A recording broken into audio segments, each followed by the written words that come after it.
Everybody, welcome to Dead Reckoning. I'm Jay Friesen. I'm Brian Matson, and this is the official DRTV bartender, Mr. Casey. You get to see his beautiful mug on screen. You look embarrassed, Casey. Yeah, he's blushing a little bit. I know that the color correction will take all of that out. No, I'm going to make it look cheeks worse. no. I'm going to make his. Beet red. Fantastic. You know, I am a white Irish boy, so it's probably pretty easy to do. Yeah. Well, We're going to have an awesome segment here. This is the segment of our show that we call Bartender Confessions. We bring in our resident bartender, and we're gonna talk about the glories of life. I was among the gonna, riffraff. yeah, exactly. And I was gonna say, life among the common people, and church is for the common man, of course. But there's something to be said about going to the local pub to talk about church. Yeah. Now, this also could be, Brian, kind of a combo of In honor of the pig. Yeah, because we're talking about great food and drink, and in this case, Casey brought us something drink. very special, which we are unveiling here today. What you just saw him pour is absolutely beautiful. Casey, tell us what you have brought us. Well, guys, last time I was here, we chit-chatted, and I kicked around the idea about doing a beer, a signature cocktail for you guys. And I'm a brewer, and I do my own home brews, and so I figured that I should just step up to the plate and do a Dead Reckoning Scotch Ale for you guys. Since we hit the fall season, and Scotch ales are in style. And what I love about this is that you didn't actually go. You tried a couple of cocktails, but then Yeah. you're like, you know what? I'm a brewer. Forget the cocktails. We're just gonna let's make a great, delicious beer. true. Delicious Tell beer. us what you did. I mean, what do we have here? This is for a Scotch ale. That is an absolutely gorgeous color. Yep. It's dark. It's nice. Fall. It's a nice Well, dark. stop. Let's let him talk about it. I like talking. In case you people didn't know, Yes, you do. But that's we've been friends, by the way, the three of us, since our teenage years. Yes, I was seriously, small. It's Yeah. yeah. Something. Go ahead. Okay, so it's a Scotch ale. What I did to brew this batch is you don't want a heavy, stout body to the beer, so you actually use a pale or a light liquid malt extract or dry malt extract, depending on how you want to brew it. Right. I used a liquid malt extract, put in hops. We have a good 60-minute bittering hop, and then topped it off with 15-minute, 5 minutes aroma hop at the very end.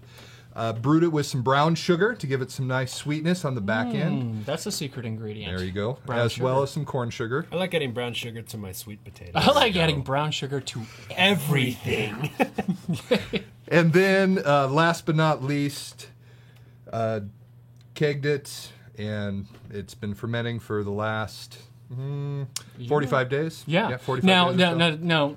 There's a very important ingredient in Oh, here I'm that you forgetting that. added Thank you. during one of the transfers, and Yes. that is our friend Gary, who runs Revel Coffee Roasters. Yep. Right on the other side of the camera. I gave you some Ethiopian coffee. Thanks, and Gary. He recently had a 95-point coffee. I heard on about all the that. major- It was phenomenal. It's a Guatemalan geisha. I think. I It's was just incredible.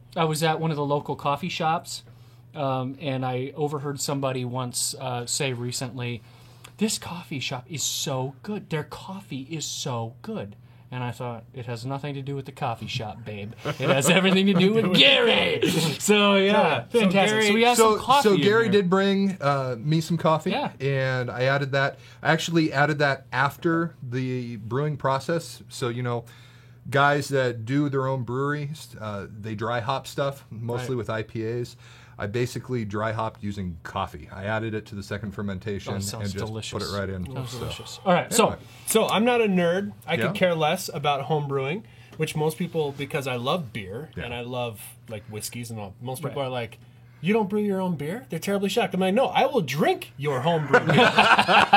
but I'm not going to I've make got it no myself. desire to brew my own beer." So I think we should. I really am dying to taste it. Cheers, gentlemen! Thank Cheers. you for the Dead Reckoning Not a Scotch problem. Dead Ale. Reckoning Scotch Ale, Yeah. the Dead official. Reckoning.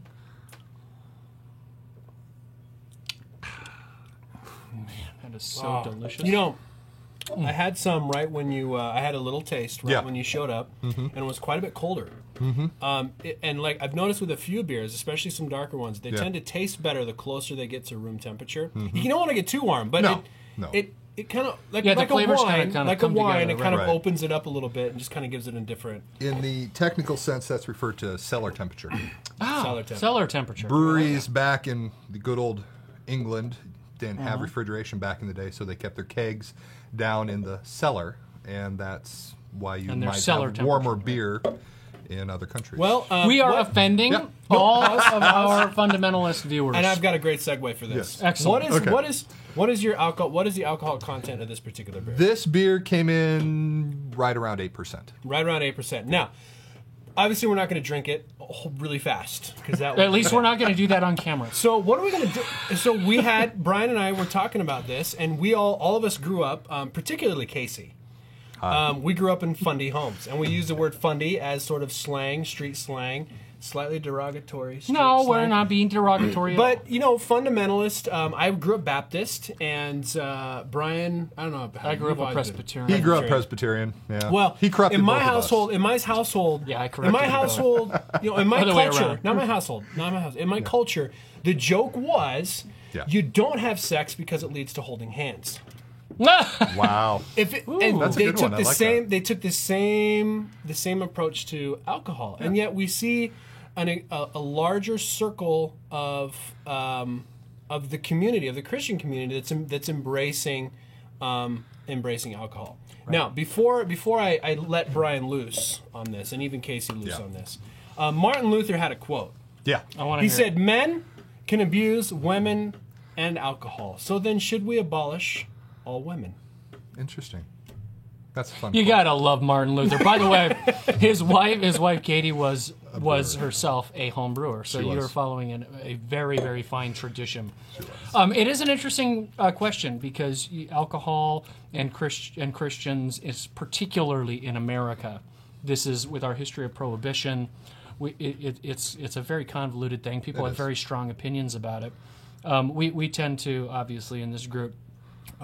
Highly favor beer, and so we're not flaunting Delicious. this, but it's an interesting Tastes an great. interesting topic. Now, Casey, recently you and I were talking about this issue about, and of course, as Jay brings up, you grew up in a more fundamentalist home where Yes. alcohol was not common, and you've been a bartender, of course, for Yep. I mean Many a years. decade now. Just about. But you said something to me when we were talking about it that I thought was particularly profound about Christians and alcohol, and specifically we were talking about the chapter in Romans where Paul deals with Christian liberties, and he talked about there are weaker brothers and there are stronger brothers and the whole stumbling thing. And you made a comment to me that sounded a little shocking to me at first because it sounded to me like you were saying, "Oh, Paul is wrong," but I don't think you're really saying Paul is wrong. You said something about that classification of weaker and stronger that was profound. So tell me about that. Oh, that was a wonderful segue.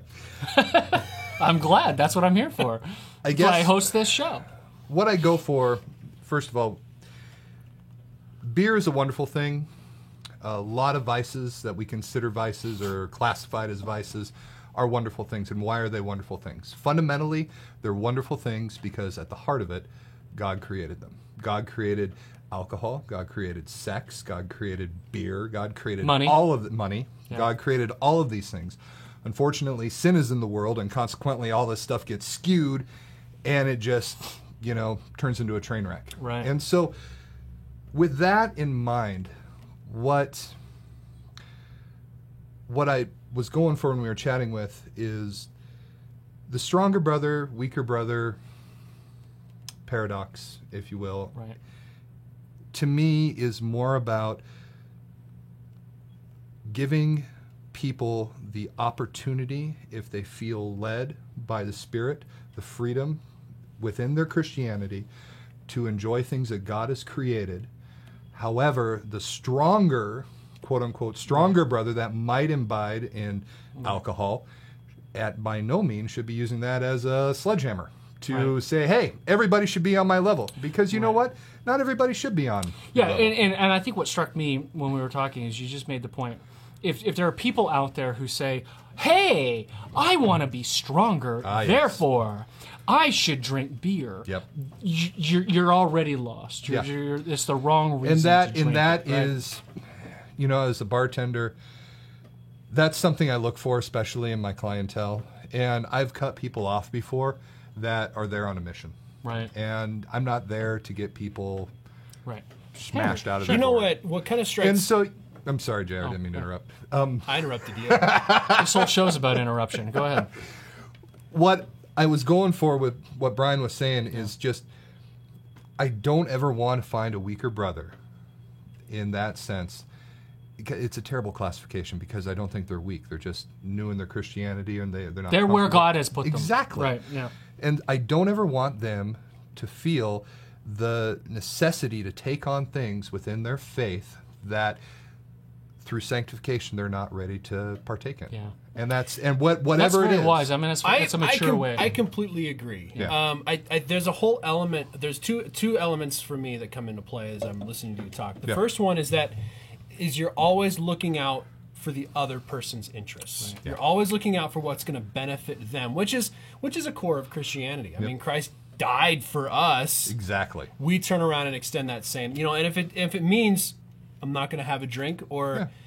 Then by all means, don't have a drink. I don't always think it should work the other way because our culture plays has certain connotations when it comes to drinking. But the second thing is that the moment you think you're a weaker Brother. or a brother, or the moment you think you're a stronger brother, you're probably the opposite. Yeah. If I suddenly That's come to very this wise, going, yeah. I can have a beer because I'm in the stronger brother category, you've got some serious pride issues, my friend. Yeah, and you're Exactly. probably very You're weak. probably very Yeah. weak. So what we mean by this, we don't we're not intending to flaunt alcohol on Dead Reckoning TV. We do think that there's great benefit in this great gift that God has given us of beer and other drinks. And what are some of those benefits? Well, it's a remarkable social lubricant when used in moderation. Listen, it really is. it is. People will say what they really think Yep. after a couple of drinks, and will. so it's a pathway of getting rid of some barriers that may be between people. You can have honest conversations. Yep. And because you've often heard, it's always in Hollywood movies, people will say, "Oh, I didn't mean what I said last night. I was really drunk." Exactly. And as you guys know, no, actually what being drunk means, you said exactly exactly what what you was said. mean, So what I love about it is it's one of those things that facilitates community, which, interestingly enough, is a core value of the church. Yep. To facilitate community, the idea of coming together on a Sunday morning to worship, it's a community thing. Your life is lived out in a community capacity with accountability. People around you to help you out and encourage you and help you out when you... And beer is one of those things that people have gathered around for centuries. Yep. millennia. Millennia. They've Millennia. gathered around Yeah. and they said, "Cheers, guys. How are you doing this Cheers. week? Doing Let's just catch fantastic. up or whatever, This is- yeah, and that's what we're doing right here. Isn't that awesome? Exactly. So I mean, I think there's there's a lot of redemptive elements. Some things I want to be careful when I use that because Yeah. people will, like you can't redeem porn, You don't- for instance. yeah, There's no right, redemption in pornography. But this, this is one of those things we could probably debate till we're blue in the face. Right, and I just want to say, look, we're going to let the Bible set the standards. Yeah. Sexual immorality is just obvious. Obvious. Alcohol, Drunkenness is obvious. Drunkenness is obvious. Drunkenness is obvious. Habitual. Drinking, and drinking to excess is obvious. And but being the a thing slave, itself, being and a being slave to it, something, Exactly. an addiction. but enjoying a gift in moderation that God has given us is pretty clear in the Bible, is allowable and acceptable, and the other thing is, I really enjoy it. How about you Yeah. guys? No, it's good. Cheers, guys. What do you think of the beer? I'm a big coffee fan, and so I love the coffee. I mean, we were talking about this Yeah. at one of our one of your first Tastings. bottlings. We tastings. tasted it. Yeah. You get that coffee influx right off the bat, and then as it goes down, it leaves you some of the brown sugar trailings. Yeah, sweet. it's sweet And on the that's- back end, and it's like coffee on the front. But in the middle, Yeah, a little it bit of tastes like a hops. good solid beer. Yeah, you know? Scotch ale. Good Scotch ale, man. I think, put on my critic's hat. Okay, Put go. on my critic's Go, hat. go. I think this is Break out the this is foodie. one of you continue to improve as a brewer, and you Thank have you. a number of recipes that I think are worthy of being best-selling world beers, but. This one's fantastic, and you. I would use slightly less coffee. Yeah. It's amazing. I actually was there. I helped you. I back off maybe. Yeah, I helped Casey actually add the coffee to the fermentation, and we barely used any. Yeah. And I mean, we fact, I used backed it actually off. you backed Yeah. off from what we originally intended, and it's amazing how much coffee comes through in this beer. I would actually Just back a- that off a hair. And I But- didn't even find out. Did anybody ask him what kind of coffee it was?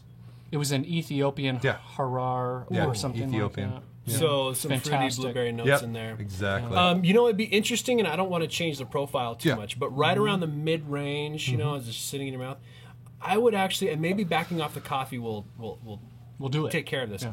But I'd love to taste a little bit more caramel notes, a little bit more of that sort of Malt. sort do of that. malty, scotchy flavor. I can do that. I'm not a beer critic, but Yeah. I call it malty, scotchy. Yeah, caramely. that's a technical term you'll read in beer Well, tasting hey, manuals, right? You look at a wine label. It's like has notes of molasses, Most bark, of it's nonsense. ash, but and some smokiness. It's like, what does smoke taste I think like?